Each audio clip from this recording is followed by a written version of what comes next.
In a recent interview with The Hollywood Reporter, Ewan McGregor, who played Obi Wan in the Star Wars prequel movies, talked about the universally negative reaction to the movies and his role in the upcoming Kenobi series. Let's talk about it.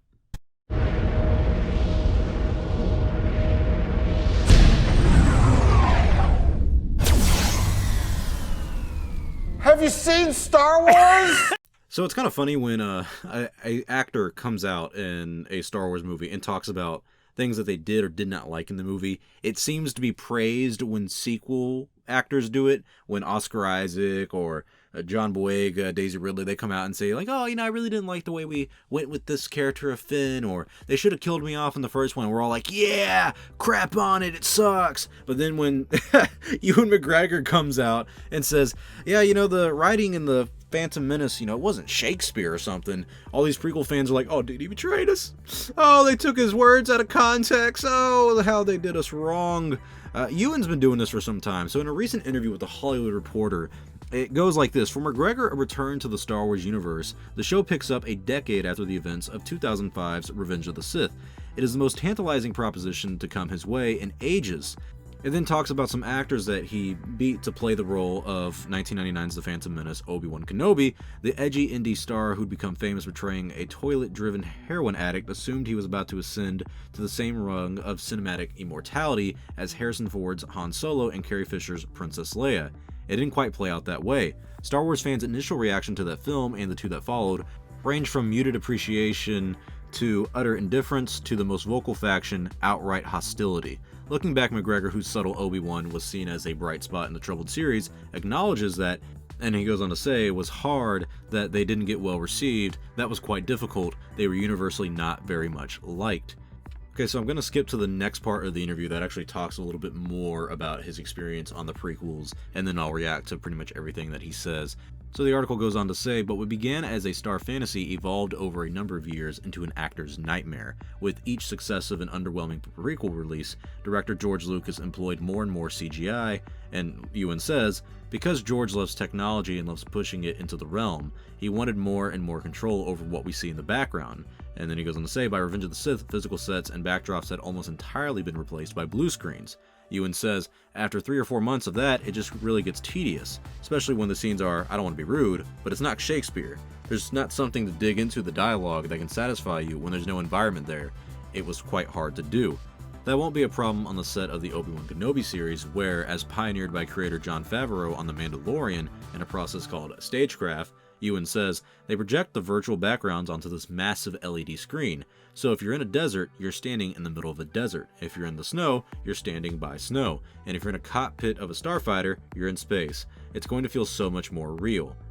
And then they go on to talk about how he's been in talks to reprise the character for some form of the past 7 years. Geez, that's a long time. And they do confirm that because of Solo: A Star Wars Story not doing successfully in the box office, they did not go forward with a movie with him. He goes on to say that he was sworn to secrecy, and then he says, I'd see stuff on social media like, they better cast Ewan as Obi-Wan, and I wasn't able to say anything. But it was pretty humiliating to think that Disney might be thinking about casting someone else. I don't think anybody was seriously thinking about casting anyone else as Obi-Wan Kenobi. I think he's the perfect character and the perfect role, and the perfect age for this. And I do get surprised with people's reaction to these kind of interviews now, because it's almost funny how things have turned 10 to 15 years ago. Actually, not even back in 2016, and I would even say 2015 or 2014, it was pretty common that the prequels were not popular in terms of the Star Wars fandom, but just wide audience appeal. They were always harped on and shat on because they're inferior to the original trilogy. And so now that times have changed, it's almost like you can't say anything negative about the prequels because they're underrated masterpieces. If you keep saying it's an underrated masterpiece every day, it's not going to turn it into an underrated masterpiece. At that point, it's not underrated anymore.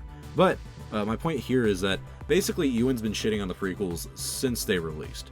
It's not something he hasn't said before. I mean, there's documentaries of him watching Alec Guinness do his role, and he would say something like Alec Guinness had some crocky lines or something. I'm sorry, I'm not Scottish, I don't know the slang of the region, but he basically shat on George Lucas's writing because George Lucas is a bad writer when it comes to dialogue. Everyone openly admits this. And Ewan's just been, I mean, there's that, you guys remember that scene where it's in Revenge of the Sith, and he's telling Padme, and he goes, I saw a hologram of him. killing younglings. And he like covers his mouth. It's because he was about to laugh. I mean, there's some corny dialogue in it. It's not Shakespeare, and it's not better than Shakespeare. I saw that joke going around too. Look, you guys can like the prequels all you want, and I'm glad that you like them, but to deny the fact that they were slandered for pretty much 10 to 15 years is just to deny history, and if you're denying history, you're denying reality. These films were not well received. A toy company went under because prequel toy sales were just awful at the time. People didn't like these movies when they came out, and some of us did. Someone like me, I was a kid when The Phantom Menace, I was a day old when The Phantom Menace came out, but I remember seeing Attack of the Clones in theaters. That was the first Star Wars movie, and I think movie I ever remember seeing in movie theaters. I remember skipping school to see Revenge of the Sith. These were really big moments in my childhood, and very pivotal moments in my Star Wars experience that I'm always going to treasure these memories. But as I got older, I just stopped liking the prequels, but I noticed people like me, people around my age and even younger, we grew up with those. So Ewan's also acknowledged how basically for a lot of us, these were our Star Wars movies, and this is what got us into Star Wars. And though they may not age like fine wine, or for some of us they do, someone like me may just grow out of them a little bit, it doesn't mean they're bad films in the long run. It just means they did their job of creating the next generation of Star Wars fans. The prequels may have hindered Star Wars from being as popular as it was, let's say in like the 70s or 80s. It may have tarnished the reputation for at least 10 years, but what they did do is they built this fandom that would grow up and pretty much just stay loyal for either their entire lives or their entire youth. Someone like me, someone like maybe even you who's listening to this, who grew up watching The Phantom Menace in theaters, grew up watching all these movies, as we've gotten older, we're just constantly staying in Star Wars. We're staying involved with it. We're buying the merchandise. We're buying the toys. That's kept the franchise alive for the past 20 odd years. And I think even though something like the prequels, something like the sequels, may not have been received as well as they should have been or should not have been upon their initial release, they do lay the foundation for a future generation of fans that could carry on the franchise for years to come. I mean, if you didn't like the prequels, that's okay, but someone did, and that someone probably got involved in Star Wars because of the prequels. And it's the same thing with the sequels. I may not like the sequels when I watched them, but there's going to be a Star Wars fan out there who became a Star Wars fan because they watched the sequel trilogy. So it's just kind of interesting how history either repeats itself or we have our similarities over time. You know, it's like poetry, sort of rhyme. So thank you all for watching. Leave me your thoughts in the comment section below. What do you guys think about Ewan coming out yet again and kind of just basically admitting the truth again about the prequels, of how they weren't received well at the time, but as things went on and time goes on, people started to like them a little bit more, and it really did build a generation of fans that will not let these movies be forgotten. So tell me your thoughts in the comment section below. Thank you all for watching. If you like this video, please give it a like or a comment because it does help out the channel. If you want to become an Only fan, all you gotta do is subscribe to the channel Star Wars Only, and you will immediately be an Only fan. And then you can stay up to date on the latest news in Star Wars. So thank you all for watching. I will see you all next time, and may the Force be with you always.